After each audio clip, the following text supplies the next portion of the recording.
안녕하세요. 은혜 소리 공방입니다. 오늘도 하나님 말씀 들으러 오셨군요. 구독과 좋아요, 작은 손길이 우리 채널에 큰 힘이 됩니다. 이 채널은 성경 말씀을 딱딱하지 않게 부드럽고 편안한 낭독 오디오북으로 전해드립니다. 말씀을 들을 때 마음이 쉼을 얻고 은혜 안에서 하루가 따뜻해지길 소망합니다. 광야의 아침이 밝아오고 있었어요. 시내산 기슭에 자리 잡은 이스라엘 백성의 진영은 이미 활기를 띠고 있었어요. 사람들은 각자의 장막에서 나와 하루를 시작하고 있었어요.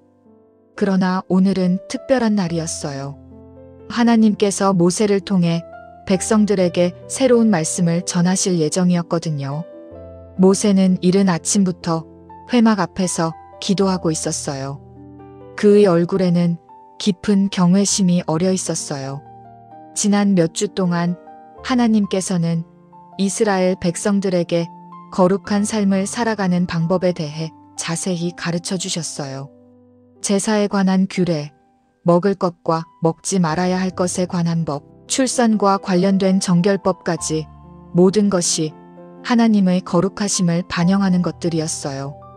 태양이 완전히 떠오르자 하나님께서 모세에게 말씀하셨어요. 이번에는 사람의 몸에서 나오는 분비물과 관련된 정결법에 관한 것이었어요. 이것은 매우 개인적이고 민감한 주제였지만 하나님께서는 백성들의 삶의 모든 영역이 거룩해지기를 원하셨어요. 육체적인 건강과 영적인 거룩함이 결코 분리될 수 없는 것임을 가르치시려는 것이었어요. 모세는 아론과 그의 아들들, 그리고 이스라엘의 장로들을 불렀어요. 그들은 회막 앞에 모여들었어요. 모세의 표정은 진지했지만 동시에 부드러웠어요. 그는 백성들을 사랑하는 목자의 마음으로 이 말씀을 전해야 한다는 것을 알고 있었어요. 여러분, 오늘 주님께서 우리에게 중요한 말씀을 주십니다. 장로들은 조용히 모세의 말을 들었어요. 그들은 이 말씀이 백성들의 일상생활에 직접적인 영향을 미칠 것이라는 것을 알고 있었어요. 주님께서는 우리가 거룩한 백성이 되기를 원하십니다. 우리의 몸도, 우리의 삶도, 우리가 사는 진영도 모두 거룩해야 합니다. 모세는 깊은 숨을 들이쉬고 하나님께서 주신 말씀을 전하기 시작했어요. 첫 번째로 다룰 내용은 남자의 몸에서 나오는 비정상적인 분비물에 관한 것이었어요. 이것은 질병이나 감염으로 인한 것일 수 있었어요. 하나님께서는 이러한 상태에 있는 사람을 부정하다고 선언하셨어요. 유출병이 있는 남자는 부정합니다. 이 말씀은 단순히 위생의 문제만이 아니었어요. 그것은 영적인 의미도 담고 있었어요. 생명의 원천이신 하나님 앞에서 온전하지 못한 상태는 거룩한 것과 함께할 수 없다는 것을 보여주는 것이었어요. 그러나 이것은 그 사람을 정죄하거나 버리는 것이 아니었어요. 오히려 그들을 보호하고 공동체 전체의 건강을 지키기 위한 사랑의 법이었어요. 모세는 계속해서 설명했어요. 유출병이 있는 남자가 눕는 침상은 부정하게 되고 그가 앉는 자리도 부정하게 된다고 했어요. 이것은 질병의 전염을 막기 위한 실질적인 조치였어요. 당시 사람들은 현대의학의 지식이 없었지만 하나님께서는 그들을 질병으로부터 보호하는 방법을 가르쳐주고 계셨던 거예요. 그의 침상에 닿는 사람은 옷을 빨고 물로 몸을 씻어야 합니다. 그리고 저녁까지 부정할 것입니다.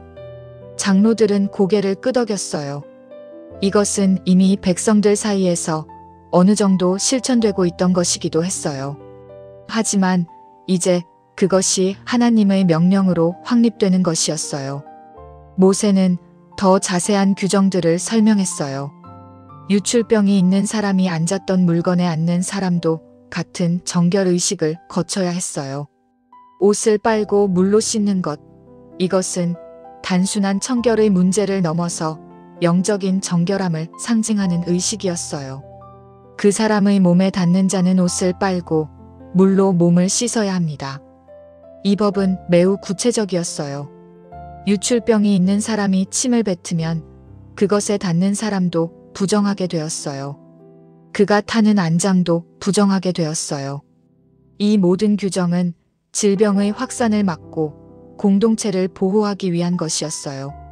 동시에 이것은 죄의 전염성에 대한 영적인 교훈이기도 했어요. 죄는 한 사람에게서 시작되어 공동체 전체로 퍼져나갈 수 있다는 것을 가르치는 것이었죠.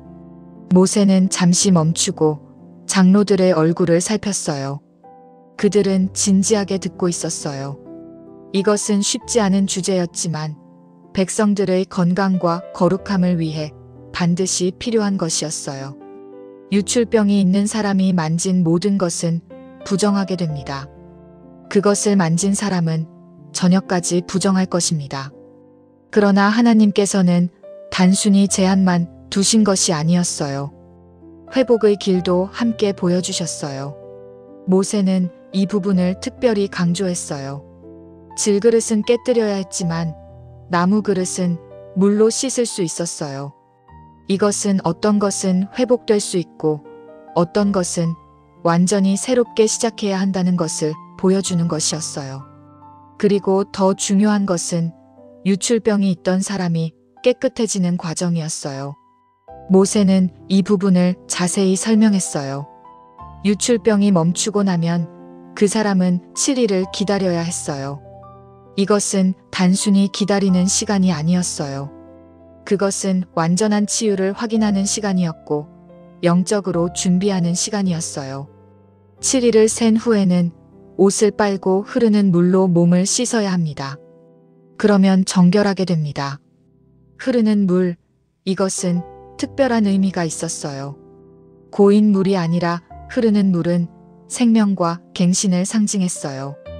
그것은 하나님의 생명력이 끊임없이 흘러들어와 사람을 새롭게 하는 것을 나타냈어요. 백성들은 이 의식을 통해 자신들이 단순히 육체적으로만이 아니라 영적으로도 정결해지고 있음을 깨달을 수 있었어요. 모세는 계속해서 말했어요.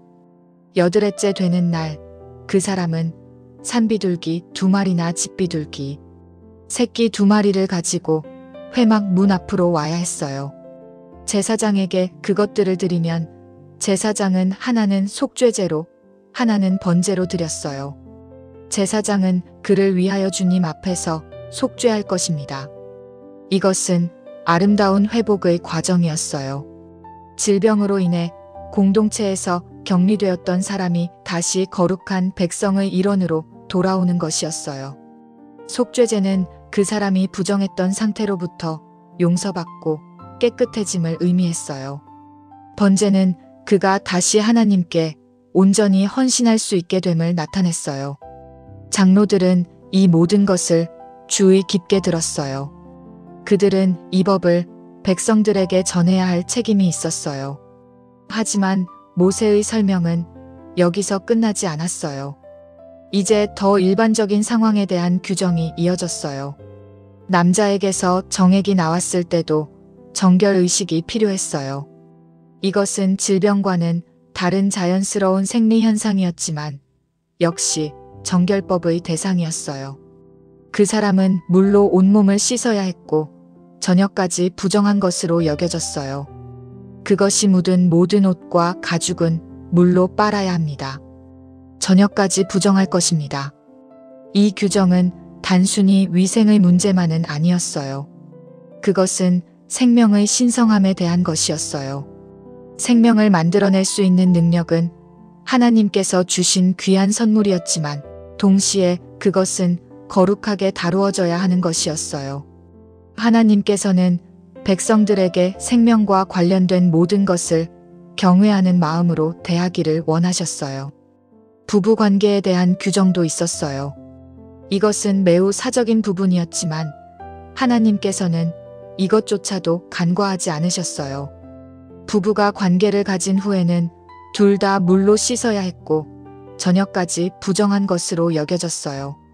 그들은 물로 씻을 것이며 저녁까지 부정할 것입니다.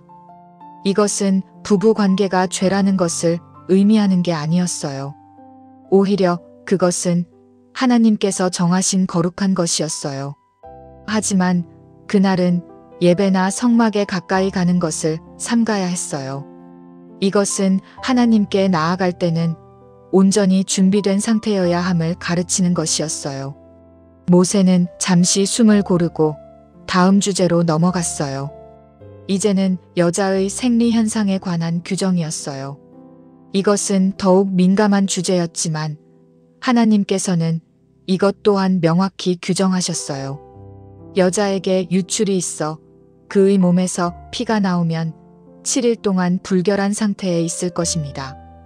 생리는 모든 여성에게 일어나는 자연스러운 현상이었어요.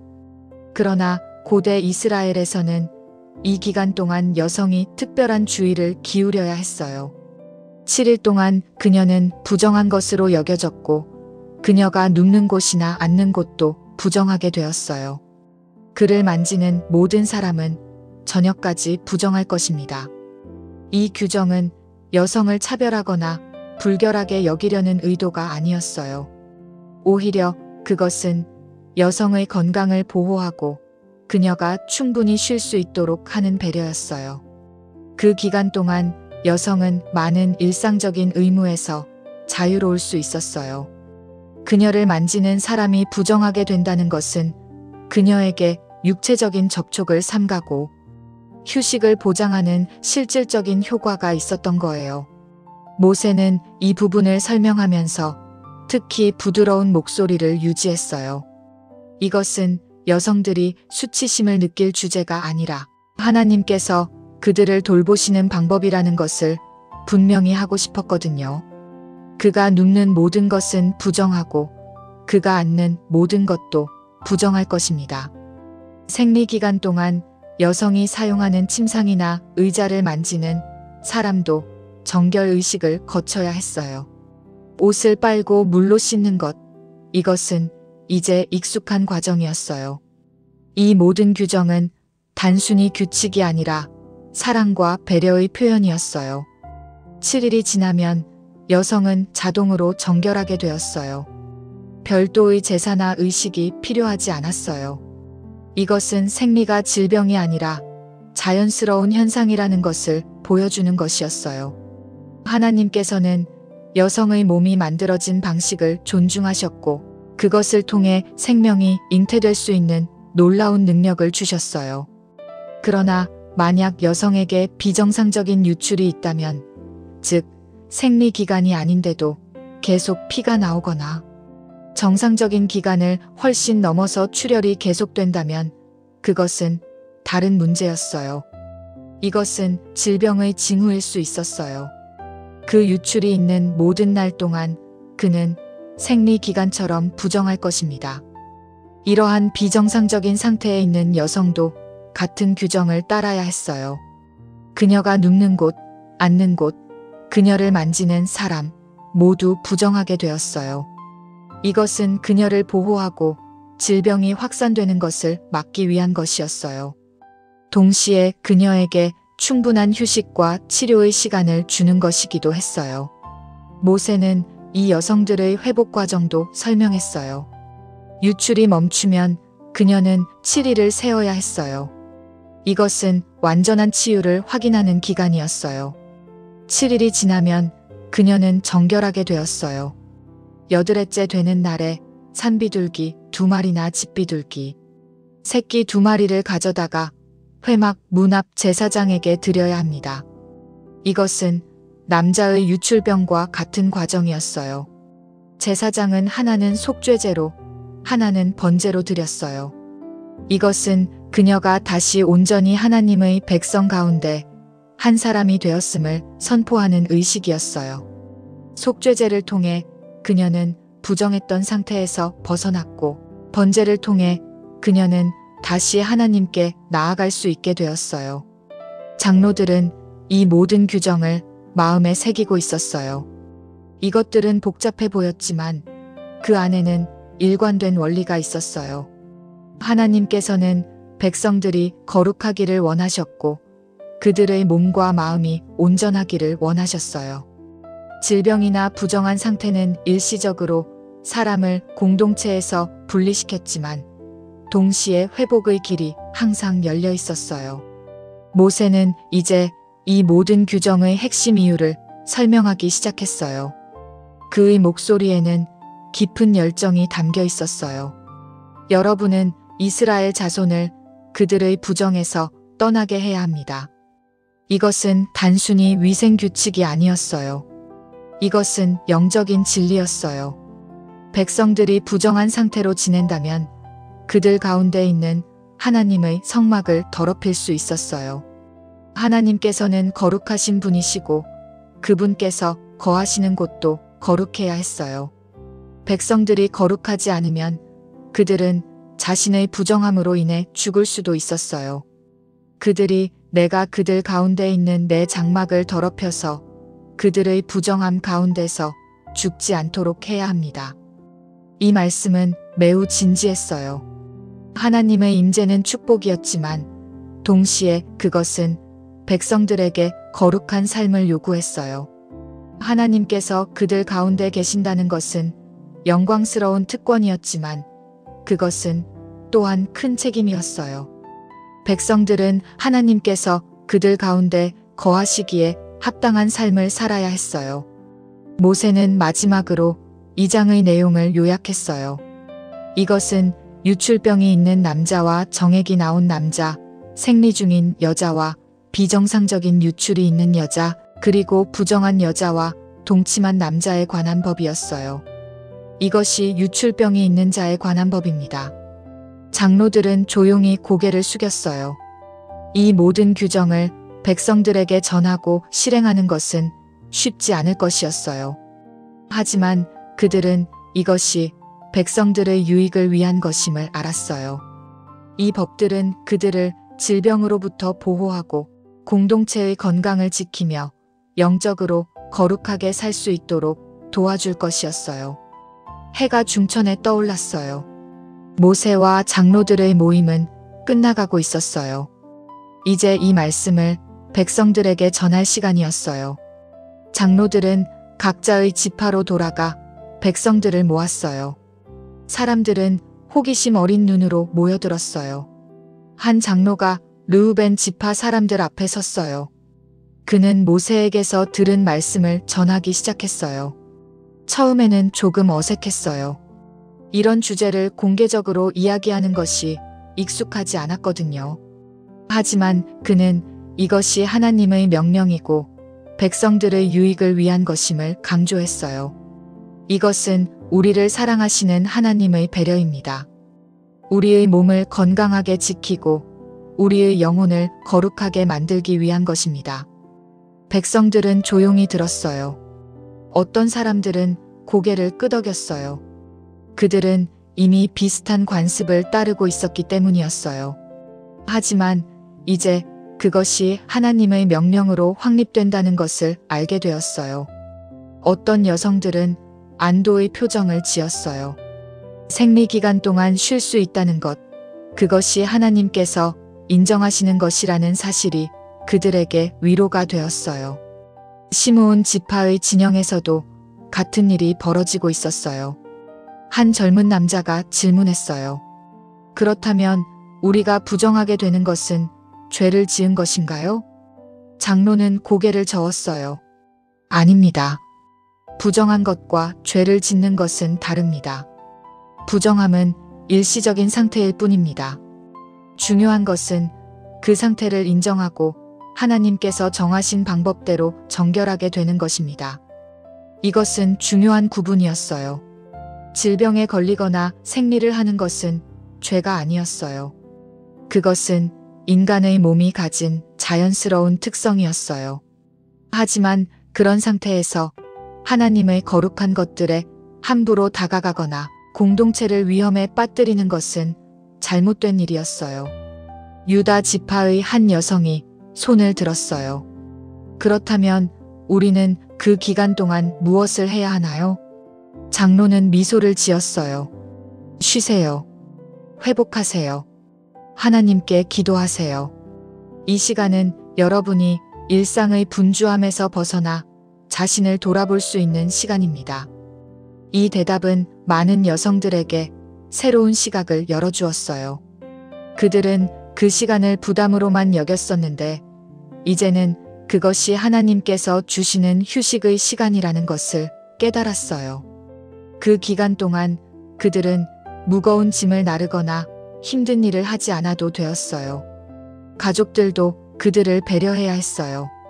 레위 지파에서는 제사장들이 이 법을 특히 주의 깊게 연구했어요.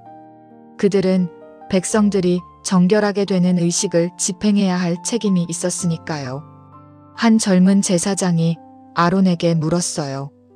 우리는 어떻게 사람들이 진정으로 회복되었는지 알 수 있을까요? 아론은 지혜로운 눈으로 그를 바라보았어요.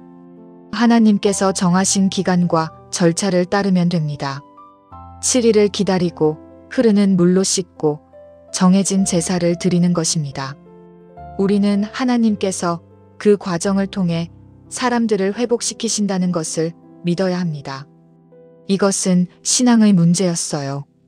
제사장들은 의사처럼 진단하는 것이 아니라 하나님께서 정하신 방법을 충실히 따르는 중재자였어요. 그들의 역할은 백성들이 하나님께 나아가는 길을 열어주는 것이었어요. 날이 저물어가고 있었어요. 각 지파의 진영에서는 이 새로운 법에 대한 이야기가 계속되고 있었어요. 어떤 가족들은 장막 안에 모여 앉아 이것이 자신들의 일상에 어떤 의미인지 이야기를 나누었어요. 한 아버지가 자녀들에게 설명했어요. 하나님께서는 우리의 모든 것에 관심을 가지고 계신단다. 우리가 무엇을 먹는지, 어떻게 사는지, 우리 몸이 어떤 상태인지까지 모든 것을 돌보고 계시지. 어린 딸이 물었어요. 그렇다면 하나님은 우리를 정말 사랑하시는 거예요? 아버지는 딸의 머리를 쓰다듬었어요. 그렇단다. 이 모든 법은 우리를 사랑하시기 때문에 주신 거야. 우리가 건강하고 거룩하게 살 수 있도록 말이야. 이것이 바로 핵심이었어요. 레위기의 모든 법, 특히 정결법은 하나님의 사랑의 표현이었어요. 하나님께서는 백성들을 방치하지 않으셨어요. 그들의 삶의 가장 개인적인 부분까지 관심을 가지시고 그들을 인도하셨어요. 밤이 깊어지자 진영은 조용해졌어요. 하지만 많은 사람들의 마음속에는 깊은 생각들이 일고 있었어요. 어떤 사람은 자신이 얼마나 하나님께 가까이 있는 특권을 누리고 있는지 새삼 깨달았어요.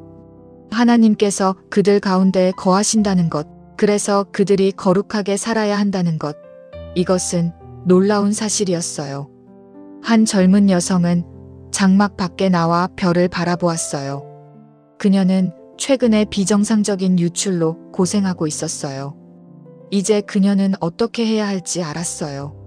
7일을 기다리고 제사장에게 가서 정해진 제사를 드리면 되는 것이었어요. 그러면 그녀는 다시 온전히 공동체의 일원이 될 수 있었어요. 하나님께서 나를 버리지 않으셨어. 그녀는 속으로 중얼거렸어요. 질병이 있어도 부정한 상태가 되어도 하나님께서는 회복의 길을 마련해 주셨어요. 그것은 단순히 의식이 아니라 그녀를 다시 받아주시겠다는 하나님의 약속이었어요. 다른 장막에서는 한 남자가 무릎을 꿇고 기도하고 있었어요. 그는 유출병으로 고생한 적이 있었어요. 그때 그는 부끄러워하며 숨고 싶었어요. 하지만 이제 그는 깨달았어요. 하나님께서는 그런 그를 부끄러워하지 않으셨고 오히려 그를 위한 치유와 회복의 방법을 마련해 주셨다는 것을요. 감사합니다, 주님. 저를 외면하지 않으시고 다시 주님 앞으로 나아갈 수 있게 해주셔서 감사합니다. 이것이 바로 이 법의 아름다움이었어요. 그것은 사람들을 정죄하거나 배척하는 것이 아니라 그들을 보호하고 회복시키는 것이었어요.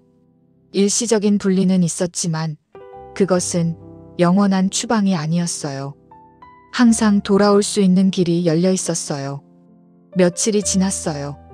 백성들은 이 새로운 법에 적응하기 시작했어요. 처음에는 어색하고 불편했지만 시간이 지나면서 그들은 이것이 실제로 그들의 유익이 된다는 것을 경험했어요. 질병이 확산되는 것이 줄어들었어요. 사람들은 자신의 몸을 더 주의 깊게 살피게 되었어요. 그리고 무엇보다도 그들은 하나님께서 자신들을 얼마나 세심하게 돌보시는지 깨닫게 되었어요. 어느 날 아침 한 여성이 회막 앞으로 왔어요. 그녀의 손에는 산비둘기 2마리가 들려 있었어요. 그녀는 비정상적인 유출로 오랫동안 고생했었어요. 하지만 이제 그것이 멈추었고 7일이 지났어요. 8일째 되는 오늘 그녀는 제사장을 찾아왔어요. 제사장은 그녀를 따뜻하게 맞이했어요. 평안하십니까? 주님께서 당신을 치유하셨습니다. 여성은 고개를 숙였어요. 눈물이 그녀의 뺨을 타고 흘러내렸어요. 그것은 기쁨의 눈물이었어요. 오랫동안 고통스러웠던 시간이 끝났고 이제 그녀는 다시 정상적인 삶으로 돌아갈 수 있었어요. 제사장은 그녀가 가져온 비둘기를 받았어요. 그는 하나를 잡아 속죄제로 드렸어요. 피를 제단 곁에 뿌리고 고기는 제단 위에서 태웠어요. 연기가 하늘로 올라갔어요. 이것은 그녀의 부정함이 제거되었다는 표시였어요. 그리고 나서 제사장은 다른 한 마리로 번제를 드렸어요. 이것은 그녀가 이제 온전히 하나님께 나아갈 수 있게 되었음을 의미했어요. 그녀는 더 이상 격리된 상태가 아니었어요. 그녀는 다시 예배에 참여할 수 있었고 회막에 가까이 갈 수 있었고 자유롭게 공동체 안에서 살 수 있었어요. 주님께서 당신을 위하여 속죄하셨습니다. 이제 가서 평안히 지내십시오. 여성은 깊이 고개를 숙여 감사를 표했어요. 그리고 기쁨에 찬 발걸음으로 자신의 장막으로 돌아갔어요. 그날 저녁 그녀의 가족은 감사의 식사를 나누었어요. 그들은 하나님께서 그들의 어머니이자 아내를 회복시켜 주신 것에 대해 감사했어요. 이런 일은 진영 곳곳에서 일어나고 있었어요. 사람들은 질병에서 회복되고 정결의식을 거쳐 다시 공동체로 돌아왔어요.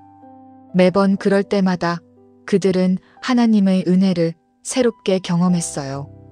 그들은 하나님께서 자신들을 버리지 않으신다는 것, 항상 회복의 길을 열어두신다는 것을 배웠어요. 어느 안식일 모세는 백성들 앞에서 다시 한번 이 법의 의미를 설명했어요. 많은 사람들이 모여들었어요. 그들은 이제 이 법을 실천하면서 살고 있었지만 그 깊은 의미를 더 알고 싶어 했어요. 형제자매 여러분, 하나님께서 우리에게 이 법을 주신 이유가 무엇일까요? 모세가 물었어요. 사람들은 조용히 그의 다음 말을 기다렸어요. 그것은 우리가 거룩한 백성이 되어야 하기 때문입니다. 하나님께서는 거룩하시고 우리도 거룩해야 합니다. 이것은 핵심이었어요. 정결법의 궁극적인 목적은 단순히 위생을 지키는 것이 아니었어요. 그것은 백성들을 영적으로 거룩하게 만드는 것이었어요. 육체의 정결함은 영혼의 정결함을 상징했어요.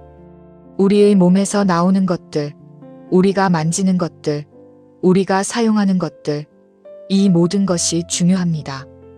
왜냐하면 우리는 하나님께 속한 백성이기 때문입니다. 모세는 계속해서 설명했어요. 하나님께서 그들 가운데 거하신다는 것은 엄청난 특권이었어요. 이집트의 신들은 멀리 떨어진 곳에 있었지만 이스라엘의 하나님은 백성들의 진영 한가운데 계셨어요. 회막은 그들이 볼 수 있는 곳에 있었고 구름 기둥과 불 기둥은 항상 그들과 함께 했어요. 그렇기에 우리는 더욱 주의해야 합니다. 우리의 부정함이 하나님의 거룩한 처소를 더럽히지 않도록 말입니다. 이것은 두려움을 주려는 말이 아니었어요. 오히려 그것은 그들이 얼마나 귀한 위치에 있는지를 일깨워주는 것이었어요. 세상의 어떤 민족도 자신들의 신이 그들 가운데 산다고 말할 수 없었어요. 하지만 이스라엘은 달랐어요. 그들은 살아계신 하나님과 함께 사는 백성이었어요. 한 장로가 질문했어요. 모세님, 그렇다면 이 법은 단지 우리 세대만을 위한 것입니까? 아니면 우리 자손들도 지켜야 하는 것입니까? 모세는 확고하게 대답했어요. 이것은 대대로 지켜야 할 영원한 규례입니다. 우리의 자손들도 거룩한 백성으로 살아야 합니다. 그들도 하나님께서 그들 가운데 거하실 것이기 때문입니다. 이 말에 사람들은 숙연해졌어요. 이것은 일시적인 광야 생활만을 위한 법이 아니었어요. 이것은 그들이 약속의 땅에 들어가서도 그곳에 정착해서 살 때도 지켜야 할 법이었어요. 이것은 그들의 정체성의 일부였어요. 거룩한 하나님의 백성으로서 거룩하게 사는 것, 그것이 그들의 삶의 방식이 되어야 했어요. 모임이 끝나고 사람들이 흩어졌을 때 한 젊은 부부가 함께 걸어가고 있었어요. 그들은 최근에 결혼했고 이제 새로운 가정을 꾸려가고 있었어요. 남편이 아내에게 말했어요. 이 법들이 처음에는 어렵게 느껴졌지만 이제는 그 의미를 알겠어요. 아내가 고개를 끄덕였어요. 네, 하나님께서 우리의 모든 것을 돌보신다는 것을 느낄 수 있어요. 우리의 몸도, 우리의 관계도 모든 것을 거룩하게 지키기를 원하시는 거예요. 그들은 손을 잡고 자신들의 장막으로 향했어요. 그들의 마음에는 하나님에 대한 새로운 경외심이 자라나고 있었어요. 그리고 동시에 하나님께서 자신들을 얼마나 사랑하시는지에 대한 깊은 감사가 있었어요. 해가 지고 별들이 하나둘씩 나타나기 시작했어요. 진영 전체에 평화가 내려앉았어요. 사람들은 각자의 장막에서 쉬고 있었지만 많은 이들의 마음속에는 깊은 묵상이 계속되고 있었어요. 한 늙은 장로는 장막 입구에 앉아 손자를 무릎에 앉히고 이야기를 들려주고 있었어요. 얘야, 우리 하나님은 참으로 놀라운 분이시단다. 어린 손자가 호기심 가득한 눈으로 할아버지를 바라보았어요. 왜요, 할아버지? 하나님께서는 우리가 거룩하게 살기를 원하시지만 동시에 우리가 연약한 인간이라는 것도 아시거든. 그래서 우리가 넘어져도 다시 일어설 수 있는 방법을 마련해 주신단다. 할아버지는 하늘을 올려다보았어요. 무수한 별들이 반짝이고 있었어요. 우리가 병들거나 부정하게 될 때 하나님은 우리를 버리지 않으셔. 오히려 우리를 깨끗하게 하고 다시 받아주시지. 그것이 바로 은혜란다. 어린 손자는 완전히 이해하지는 못했지만 할아버지의 말 속에 담긴 따뜻함은 느낄 수 있었어요. 그는 할아버지의 품에 더 깊이 파고들었어요. 밤이 깊어가는 동안 회막 앞에서는 제사장들이 교대로 지키고 있었어요. 그들은 하나님의 임재를 상징하는 불을 꺼뜨리지 않고 지켰어요. 이 불은 백성들에게 하나님께서 항상 그들과 함께 계신다는 것을 상기시켜 주었어요. 한 젊은 제사장이 선배 제사장에게 물었어요. 이 모든 정결법이 백성들에게 짐이 되지는 않을까요? 선배 제사장은 지혜로운 미소를 지었어요. 처음에는 그렇게 보일 수 있지. 하지만 시간이 지나면 백성들은 이것이 짐이 아니라 보호라는 것을 알게 될 거야. 이 법들은 우리를 질병으로부터 지키고 영적으로 깨어있게 하며 무엇보다도 하나님과의 관계를 지속적으로 의식하게 만들지. 젊은 제사장은 고개를 끄덕였어요. 그는 이제 이해하기 시작했어요. 정결법은 단순한 규칙이 아니라 관계를 위한 것이었어요. 하나님과의 관계, 그리고 공동체 안에서의 관계를 건강하게 유지하기 위한 것이었어요. 며칠 후 진영에서는 특별한 일이 일어났어요. 한 남자가 오랫동안 앓아왔던 유출병에서 완전히 회복되었어요. 그는 정해진 절차를 모두 마쳤어요. 7일을 기다렸고 8일째 되는 날 제사장에게 나아가 제사를 드렸어요. 제사가 끝나자 그는 자신의 가족과 친구들 사이로 돌아왔어요. 사람들은 그를 환영했어요. 그들은 그를 위해 작은 잔치를 열었어요. 그것은 화려한 것이 아니었지만 기쁨으로 가득했어요. 한 친구가 그의 어깨를 두드리며 말했어요. 형제여, 하나님께서 당신을 회복시키셨습니다. 이제 다시 우리와 함께 예배드릴 수 있게 되었습니다. 회복된 남자는 눈물을 글썽이며 대답했어요.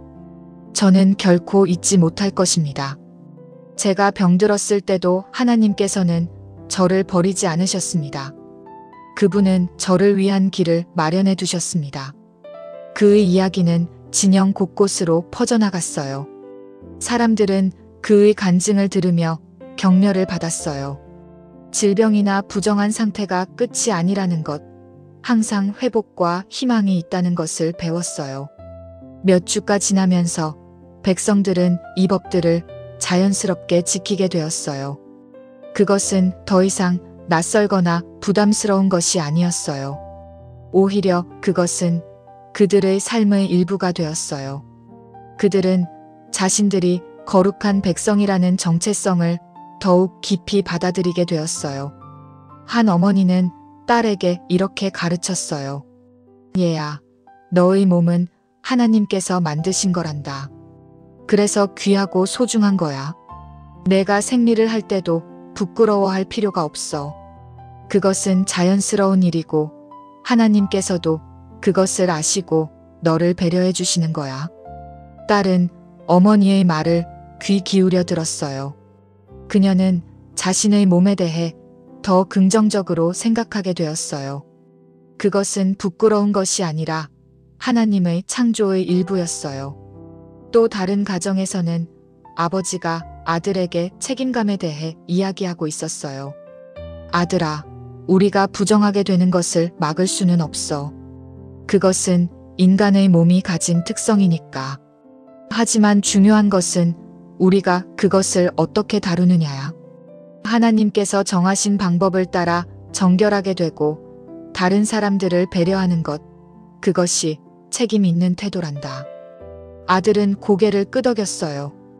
그는 성인이 되어가면서 자신의 몸과 영적인 삶을 책임지는 법을 배우고 있었어요. 계절이 바뀌고 시간이 흘렀어요. 이스라엘 백성들은 여전히 광야에 있었지만 그들은 계속 성장하고 있었어요. 정결법을 지키면서 그들은 더 건강해졌고 공동체는 더 강해졌어요. 무엇보다도 그들은 하나님과의 관계에서 더 성숙해졌어요. 어느 날 모세는 회막에서 하나님과 만나고 나왔어요. 그의 얼굴은 빛나고 있었어요. 그는 장로들을 불러 말했어요. 주님께서 기뻐하십니다. 백성들이 그분의 법을 지키고 있기 때문입니다. 장로들은 기쁨으로 미소 지었어요. 그들의 노력이 헛되지 않았던 거예요. 백성들을 가르치고 인도하는 것이 쉽지는 않았지만 그 결과는 아름다웠어요. 우리는 계속해서 백성들을 격려하고 가르쳐야 합니다. 이것은 한 번의 순종으로 끝나는 것이 아니라 지속적인 삶의 방식입니다. 모세의 말은 옳았어요. 거룩한 삶은 일회성 행사가 아니라 날마다의 선택이었어요. 매일 깨어 있어서 자신을 살피고 하나님의 법을 따르며 공동체를 돌보는 것이었어요. 그날 저녁 진영 전체가 모여 예배를 드렸어요.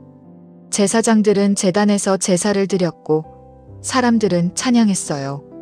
그들의 목소리가 하나가 되어 밤하늘로 올라갔어요.